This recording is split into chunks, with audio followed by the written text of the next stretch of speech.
Perjuangan guru mendidik generasi menjadi menerangi hati.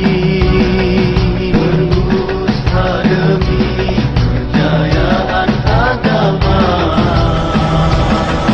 mendidik memimpin tiada terkira. Pengorbanan guru agungnya tiada ternilai, menyinari jiwa dalam kegelapan. Assalamualaikum warahmatullahi wabarakatuh. Bismillah, alhamdulillah, asyhadu an la ilaha illallah wa la syarika lah, wa asyhadu anna sayyidina Muhammadan abduhu wa rasuluhu la nabiyya ba'dah. Allahumma shalli ala sayyidina Muhammad wa ala ali sayyidina Muhammad.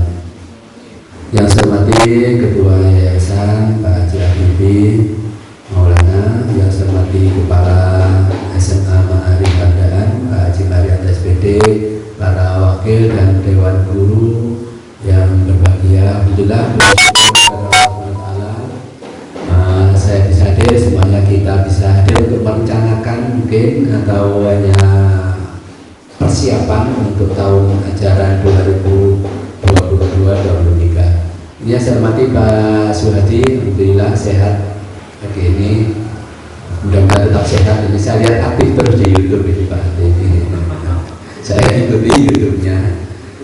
Bapak Ibu yang saya hormati, saya hanya ingin menambahkan, alhamdulillah sekolah ini dari segi PDB-nya meningkat dari tahun sebelumnya. Itu berarti kepercayaan masyarakat masih berada pada kita dan makin meningkat.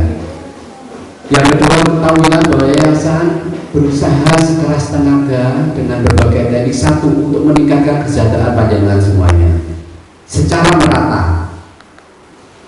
Jalan, kami ingin meningkatkan kesejahteraan para guru SMA Ma'arif secara merata.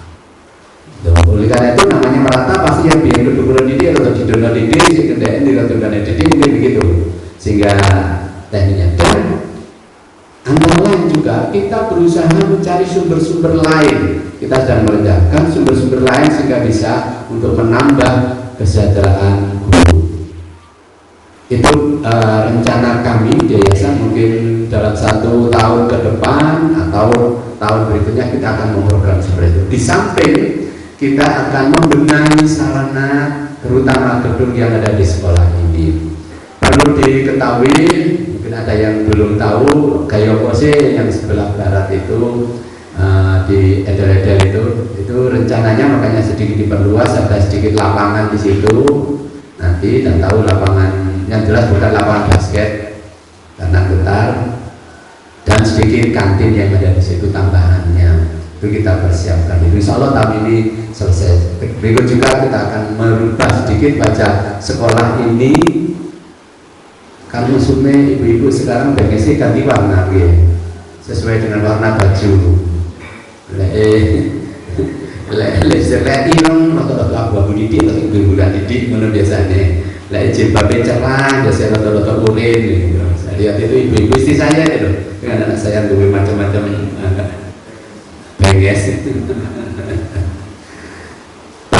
Nanti mumpung ini akan merencanakan RKHS tahun depan, saya ingin memberi inspirasi Bapak Ibu yang selama ini dalam hal pembelajaran. Saya ini instruktur dulu, instruktur K13, instruktur KBK, dan seterusnya. Pokoknya dalam hal pembelajaran mondok lah, pernah ke Amerika, pernah ke Australia, mengkaji bagaimana pembelajaran yang bagus itu. Pernah ke sekolah-sekolah di Indonesia, masuk dari satu kelas ke kelas lain. Yang saya belum pernah masuk ke kelasnya SMA Ma'arif, dan akan saya merencanakan itu dulu. Ya apa sih guru ini ngajar sehingga bisa kita, ya apa siswa belajar sehingga kita bisa berdiskusi bagaimana kira-kira untuk meningkatkan proses belajar menjadi efektif dan menyenangkan. Bapak Ibu seperti ada sebuah sekolah begini. Kalau sekolah ini biasanya tiap tahun kan saya lihat itu ke perguruan tinggi ya, rombongan Besiri ya. Sudah masuk beberapa tahun, saya tahunya ya di jalan gitu, ditulisi surat berangkat. Ada satu sekolah merubah kebiasaan itu. merubahnya begini, itu juga baik, bukan berarti jelek. Mungkin bisa dilakukan di kelas bawah, di kelas yang tengah, ya, di kelas yang tengah. Kalau yang perguruan tinggi mungkin kelas yang atas, kelas 12. Ada namanya pembelajaran luar sekolah, metode jigsaw. Tahu kan jigsaw? Jigsaw itu ada ahli, beberapa ahli, kemudian menyajikan, dibagi dari beberapa tim ahli. Tidak tahu saya pernah melaksanakan apa enggak pembelajaran ini. Menarik Bapak Ibu, jangan hanya ceramah, monoton.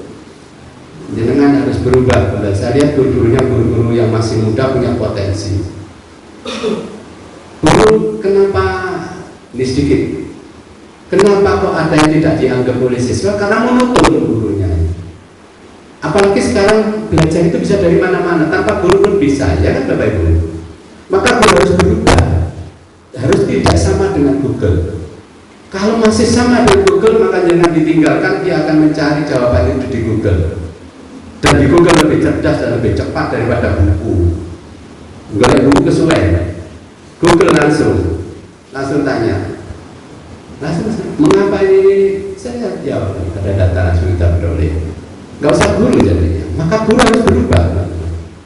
Harusnya tidak bisa dijawab oleh Google. Saya kira ini semuanya para sarjana dan pasti tahu bagaimana ilmu mengajar itu. Nah, kembali ke yang tadi itu, berbasis jigsaw. Jadi dalam sebuah kelas misalnya, ini pembelajaran luar kelas. Ada, kalau keluar pasti jumlahnya banyak nanti. 40 anak menuju ke pabrik susu misalnya. 40 anak menuju ke peternakan sapi. Untuk 4 anak. Satu kelas ya masih 40 anak, 40 anak. Ke peternakan, satu ke perusahaan pengolah susu. Pabrik susu tadi ini yang pengolah, yang hal lain dari susu dirubah menjadi hal lain. Jadi mungkin pengemasan dan seterusnya seperti itu. Ini contoh. Setelah satu hari mereka mencari ilmu di masing-masing, mereka kemudian berkumpul di satu tempat. Jadi setengah hari berada di pabrik untuk mencari ilmunya masing-masing. Berkumpul di satu tempat setengah hari, siangnya untuk merumuskan apa yang bisa diperoleh masing-masing kelompok tadi. Malamnya disajikan kepada masing-masing. Semuanya semua didiskusikan. Oh, ternyata cara mengolah sapi seperti biasanya ini seperti ini. Oleh pabrik ini dan gini dan seterusnya. Ya. Kalau itu kita lakukan semuanya, tentunya nggak cukup waktu kan ya. Tapi kalau jigsaw mereka akan tahu. Dan kelompok yang mendalami di pabrik itu dia akan lebih dalam. Kenapa? Dia akan lebih paham karena dia bisa mengutarakan kepada yang lain. Itulah kelebihannya.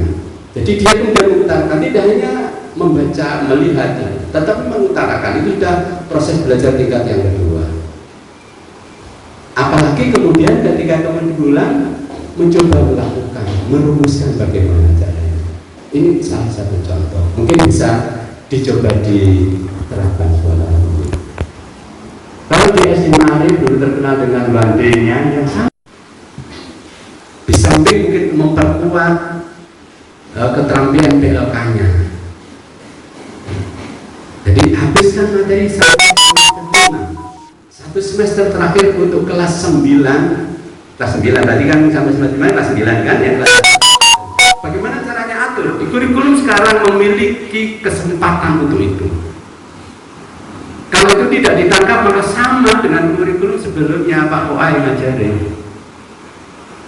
Nah, bagaimana guru-guru untuk menghabiskan materi itu? Maka disinilah kemampuan guru untuk bisa menganalisis materi-materi esensial. Ingat di ilmu pembelajaran itu, jadi kan nggak mungkin mengutarakan buku penuh itu dalam tatap muka, gitu kan? Tidak mungkin. Dia zaman SD mereka diajar nggak tahu dibaca dan terus diajar. SMA tidak seperti itu, apalagi kurang tinggi.